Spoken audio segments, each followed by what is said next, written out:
lecture de la lettre aux Hébreux. À bien de reprises et de bien des manières, Dieu, dans le passé, a parlé à nos pères par les prophètes. Mais à la fin, et en ces jours où nous sommes, il nous a parlé par son Fils qu'il a établi héritier de toutes choses et par qui il a créé le monde. Rayonnement de la gloire de Dieu, expression parfaite de son être, le Fils qui porte l'univers par sa parole puissante, après avoir accompli la purification des péchés, s'est assis à la droite de la majesté divine dans les hauteurs des cieux. Et il est devenu bien supérieur aux anges, dans la mesure même où il a reçu en héritage un nom si différent du leur.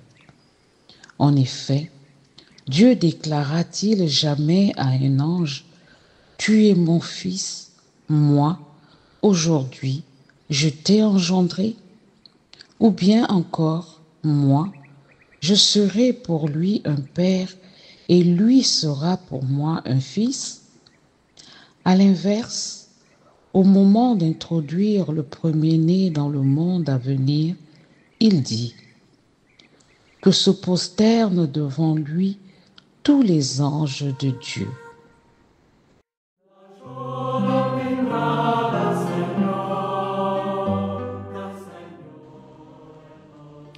Psaume 96. Ange du Seigneur, adorez le Seigneur. Le Seigneur est roi, exulte la terre, joie pour les îles sans nombre. Ténèbres et nuées l'entourent, justice et droit sont l'appui de son trône. Les cieux ont proclamé sa justice et tous les peuples ont vu sa gloire. Honte aux serviteurs d'idoles qui se vantent de vanité, à genoux devant lui tous les dieux.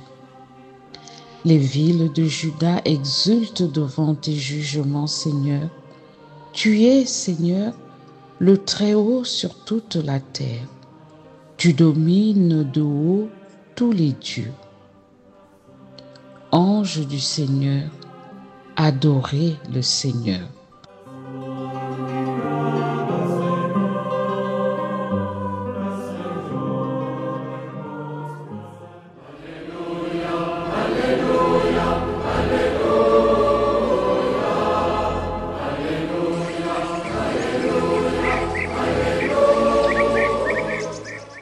Alléluia, Alléluia, le règne de Dieu est tout proche.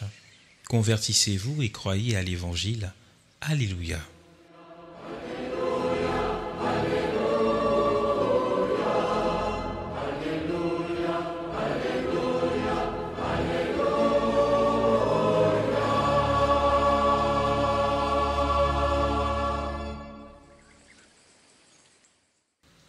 Évangile de Jésus-Christ selon saint Marc. Après l'arrestation de Jean, Jésus partit pour la Galilée proclamer l'évangile de Dieu. Il disait : Les temps sont accomplis, le règne de Dieu est tout proche. Convertissez-vous et croyez à l'évangile. Passant le long de la mer de Galilée, Jésus vit Simon et André, le frère de Simon, en train de jeter les filets dans la mer, car c'étaient des pêcheurs. Il leur dit : Venez à ma suite, et je vous ferai devenir pêcheurs d'hommes. Aussitôt, laissant leurs filets, ils le suivirent. Jésus avança un peu, et il vit Jacques, fils de Zébédée, et son frère Jean, qui étaient dans la barque et réparaient les filets. Aussitôt, Jésus les appela. Alors, laissant dans la barque leur père Zébédée avec ses ouvriers, ils partirent à sa suite.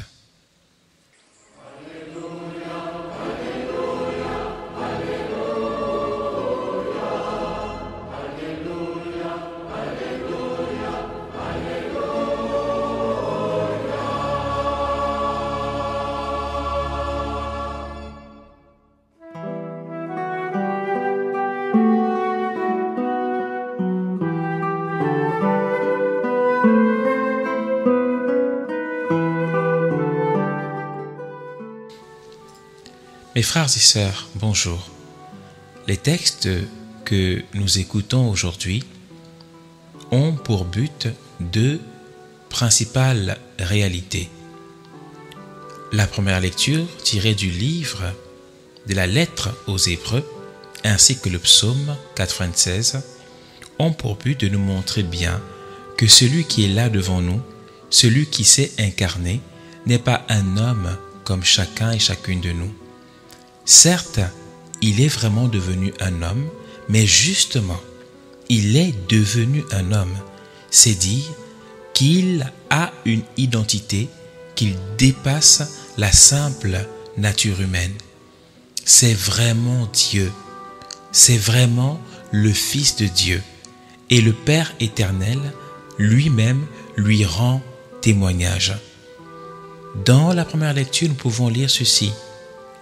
En effet, Dieu déclara-t-il jamais à un ange, « Tu es mon fils, moi aujourd'hui je t'ai engendré » ou bien encore, « Moi je serai pour lui un père, et lui sera pour moi un fils » Le Seigneur Jésus-Christ est vraiment le Fils unique de Dieu. Le Verbe de Dieu, la deuxième personne de la Très Sainte Trinité, qui a décidé, après le conclave de la Très Sainte Trinité, de s'incarner, de devenir un homme comme l'un de nous. Mais en devenant un homme, il ne perd pas sa divinité. C'est le mystère de l'incarnation. Dieu qui se fait homme, qui reste totalement et vraiment Dieu, tout en s'adjoignant une nouvelle nature, totalement et vraiment homme, en toute chose, à l'exception du péché. C'est lui, frères et sœurs, que nous suivons. C'est lui qui nous a séduits. C'est lui que nous adorons. C'est lui que nous servons. Et c'est ce Dieu que les anges adorent, que les anges servent, qui se balade dans l'évangile que nous venons d'écouter. Le Seigneur va à l'aventure de l'évangélisation. Le Seigneur se promène dans le monde en annonçant l'immédiateté du règne de Dieu. Les temps sont accomplis. Le temps de la promesse est devant vous. Le règne de Dieu est tout proche. Convertissez-vous de vos erreurs, convertissez-vous de vos imaginations, convertissez-vous de votre péché et croyez à l'Évangile.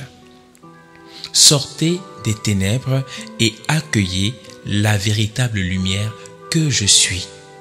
Mes frères et sœurs, voilà ce que le Seigneur proclame et voilà ce qu'il veut que, à sa suite, chacun et chacune d'entre nous proclamions dans chacune de nos vies.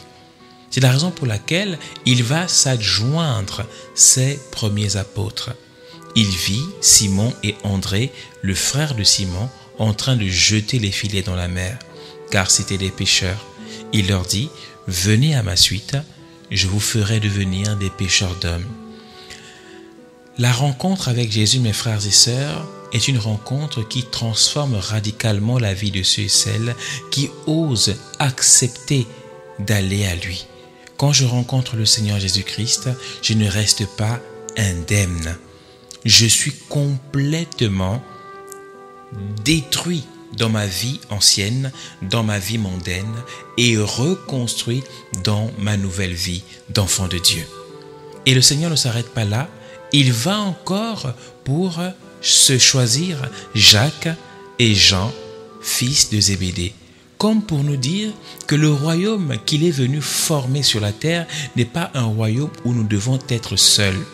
C'est un royaume communautaire.